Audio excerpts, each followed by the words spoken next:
اعوذ باللہ من الشیطان الرجیم بسم اللہ الرحمن الرحیم السلام علیکم ورحمۃ اللہ وبرکاتہ۔ قبرستان کا بھی ایک احترام ہے، جیسے مومن کا حق ہے کہ دوسرا مومن اس کی تکریم کرے، ایک مومن کی تکریم دوسرے مومن پر فرض ہے، تو اسی تکریم کا ایک حصہ اس کی قبر، اس کی آخری آرام گاہ کی تکریم بھی ہے۔ تو قبرستان میں جب جائیں تو قبروں کی توہین کا مرتکب نہیں ہونا چاہیے، یعنی قبروں پر چڑھ کر بیٹھ جانا۔ نارمل لوگ ایسے کرتے ہیں، اس کے اوپر چڑھ کے، سنگ مرمر تو ایک ہم نے چڑھایا بڑا ہوا ہے، اگر کچی ڈھیری ہو تو پھر لوگ بیٹھیں گے بھی نہیں، تو سنگ مرمر کی وجہ سے لوگ چڑھ کے اوپر بیٹھ جاتے ہیں۔ تو اس پر چڑھ کر بیٹھنا قبر پر ایسا ہی ہے جیسے زندے پر چڑھ کر بیٹھ جانا، تو کتنا کی اچھا فعل ہے، تو ایسا نہیں کرنا چاہیے۔ قبروں سے ٹیک لگا کر بیٹھنا بھی پسندیدہ نہیں ہے، قبروں پر لیٹنا، چڑھنا، یہ سب ناپسندیدہ افعال ہیں۔ قبروں کے مابین جوتے لے کر پھرنا بھی منع ہے۔ آپ صلی اللہ علیہ وسلم نے ایک مرتبہ ایک صاحب کو دیکھا کہ قبروں کے درمیان پھر رہے تھے، پیروں میں جوتے تھے، آپ صلی اللہ علیہ وسلم نے انہیں منع فرمایا، تو انہوں نے آپ کو دیکھا جب کہ آپ کہہ رہے ہیں تو انہوں نے جوتے اتار دیے۔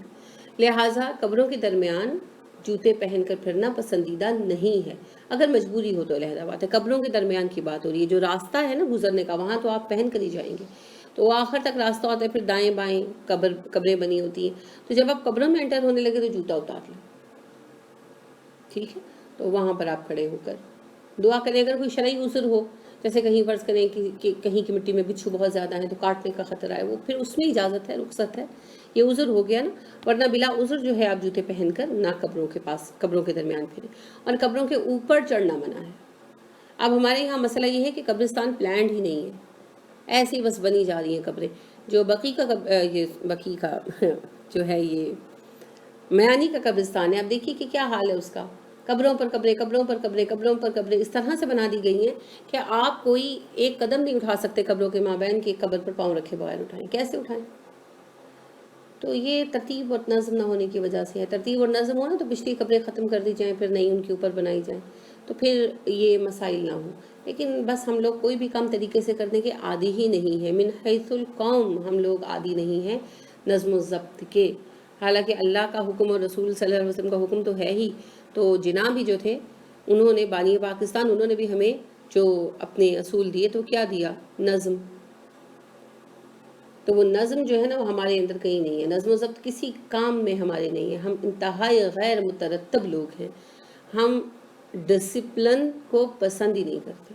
ڈسپلن کو ہم کیا کہتے ہیں؟ توہین کر دی گئی ہماری، چاہے وہ گھر میں ہو ڈسپلن، تو ہم کہتے ہیں بچیاں ڈسپلن فیملی میں آ جائے تو کہتی ہیں ہم پر ظلم ہو گیا، اگر ہم کسی ادارے میں نوکری کریں تو بھی ہمیں ڈسپلن برا لگتا ہے، تو اسی لیے ہمارے قبرستان بھی غیر منظم، انڈسپلنڈ، کوئی پتہ نہیں، کہیں ڈھونڈ نہیں سکتے، کسی کی قبر ڈھونڈنے جائیں تو پتہ ہی نہیں چلتا کدھر ہے۔ کیوں ہے یہ سب کچھ؟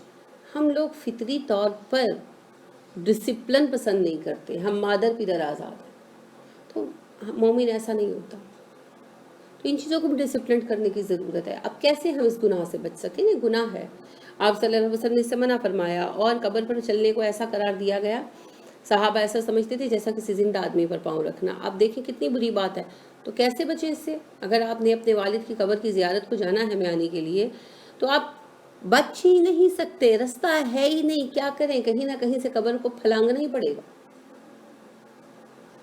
تو اس کا حل کیا ہے؟ ڈسپلن کرنا، ان کو ابھی بھی ڈسپلن کیا جائے، ان کو ابھی بھی ٹھیک کیا جائے، نظم و ضبط لایا جائے ان چیزوں کے اندر بھی۔ مومن کی پوری زندگی جو ہے وہ نظم و ضبط کے تحت ہوتی ہے، کیونکہ اس نے ان اصولوں کو فالو کرنا ہے جو اسلام نے دیے۔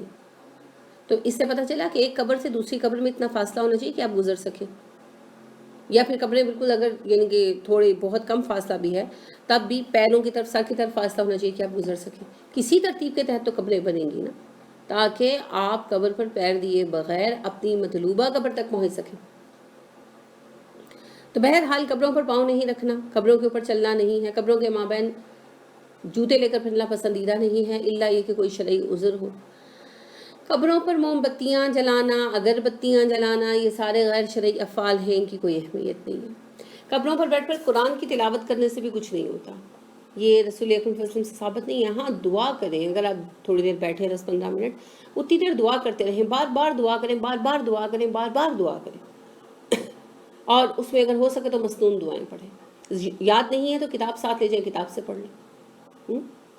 اپنی زبان میں بھی دعا کریں، اللہ سے اپنی زبان میں بھی دعا مانگے، اردو میں بھی دعا مانگے، پنجابی میں مانگے، آپ کی مرضی انگریزی میں مانگے، جس میں آپ کو لگتا ہے کہ آپ زیادہ اچھا کنسنٹریشن اپنا قائم کر سکتے ہیں اس میں مانگے، لیکن ساتھ ایک دفعہ 2 دفعہ جو ممکن ہو سکے مصنون دعائیں بھی مانگیں، اللہ کے رسول صلی اللہ علیہ وسلم کے الفاظ کی دعائیں بھی مانگیں، تو انشاءاللہ پھر آپ کا جانا آپ کے عزیزوں کے لیے اور اہل قبرستان کے لیے، مسلمان اموات کے لیے باعث برکت ہوگا۔